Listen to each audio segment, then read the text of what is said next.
Pace bene, masih di mea culpa. Saya menemukan satu berita tentang satu sosok. Namanya Mark Galli. Seorang laki-laki. Seorang yang gemar membaca dan dia bekerja sebagai penulis. Sekaligus sebagai editor. Dia bekerja di media di media komunikasi, di bagian tulis-menulis, dan itu mengantar dia pada perjalanan imannya. Oke, Mark Galli, penulis yang banyak membaca. Nah, suatu waktu karena ingin menambah referensi dalam tulisannya, dia membaca kisah tentang pribadi Fransiskus Assisi, dan dia juga membaca tulisan ensiklik dari Paus Yohanes Paulus II, Veritatis Splendor, dan itu banyak mengubah cara berpikirnya. Oke, sebelumnya dia adalah seorang Protestan dan akhirnya dia memutuskan untuk menjadi Katolik. Oke, setelah membaca tulisan-tulisan, pikiran-pikiran dalam bentuk tulisan yang dibuat oleh para kudus dan para doktor gereja, dalam arti ilmuwan cerdik cendekia gereja, bukan yang mendapatkan gelar orang kudus doktor gereja seperti yang baru-baru ini diperoleh oleh Santo Irenaeus, tetapi tulisan-tulisan dari teolog-teolog gereja Katolik. Termasuk dia membaca soal Teresa Avila, juga membaca tentang Santo Johannes dari Salib. Itu berpengaruh pada pemahamannya. Dia sangat kagum dengan pemikiran dari Yohanes Paulus II dan juga Fransiskus Assisi. Dan pertemuan ini dialaminya karena dia membaca.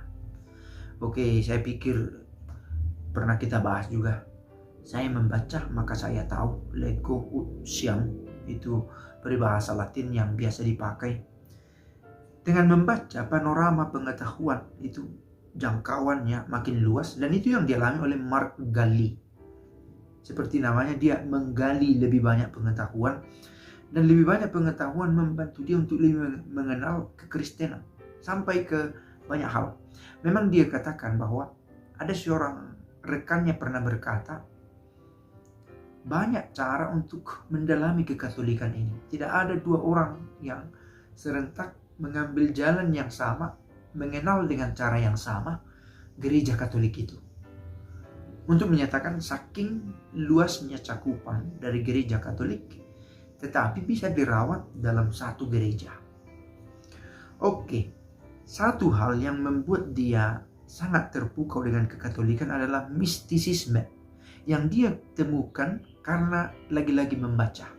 Mistisisme, hidup spiritualitas yang mistik, mencari sesuatu yang bukan hanya dilihat oleh mata ini, tetapi dalam kontemplasi, dalam meditasi, dan dalam hening.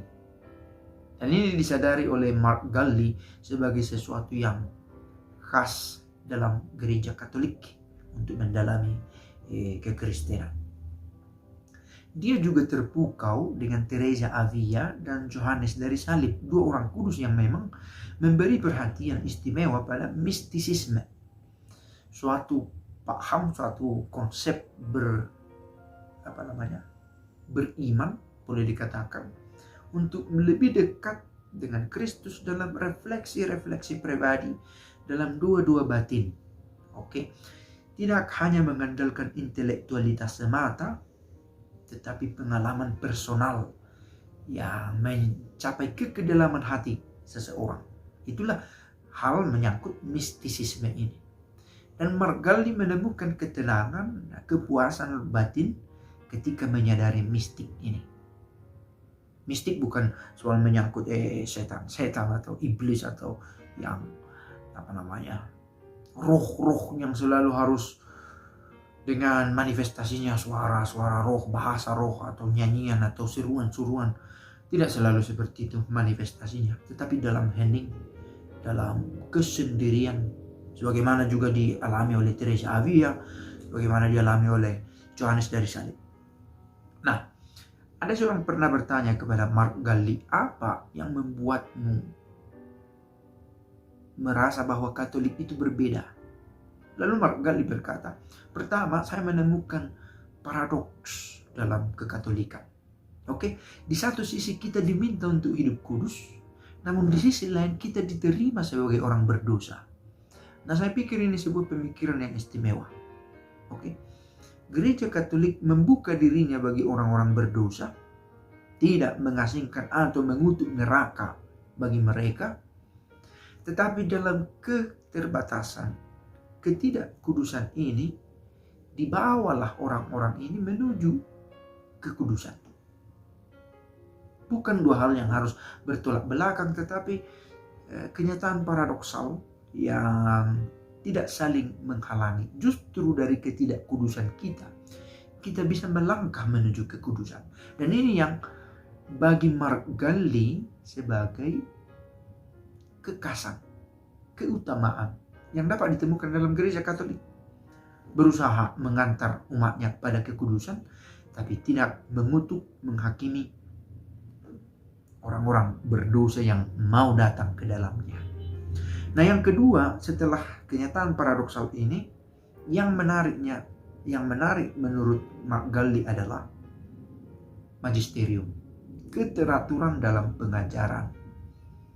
Serentak itu kaku, tetapi di sisi lain menawarkan kebaruan. Ajaran-ajaran itu dikembangkan atau dipelajari dalam seiring perkembangan waktu, perkembangan pengetahuan, tetapi secara kaku dalam arti tidak dengan gampang diotak-atik oleh pribadi yang merasa sanggup, tetapi dibutuhkan otoritas untuk dapat mengakses pengajaran ini, mengakses pembuatan pengajaran ini, dan menjadi milik semua orang untuk dipelajari. Maka khas menurut Mark Galli magisterium ini dalam gereja Katolik, dan dia berani memutuskan dari seorang Protestan menjadi Katolik. Kekayaan yang tak habisnya dicari-cari. Pace bene.